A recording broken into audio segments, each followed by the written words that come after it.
Hey guys, and this is a new video about the Snapchat app and its managing. So right now I will show you how to turn off notifications for this app.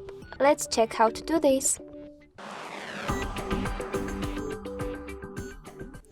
So the first step is to open settings, because right now I will show you how to don't receive any notifications from the whole application, not from the selected person or your friend, but from the whole app.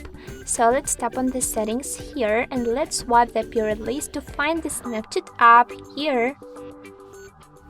Okay, so where is our Snapchat? Let's check it again. Maybe I lost it. Yes, okay, so Snapchat. Let's click on it here and we have the special notifications feature. And right now we just need to pick on the first toggle to make it gray. From now on you won't receive any alerts, notifications and messages from this Snapchat app. So guys, I hope that this very short tutorial was very useful. Don't forget about likes and let's check all the videos on our channel to maybe know another secrets of the Snapchat app and other programs. Goodbye guys, good luck!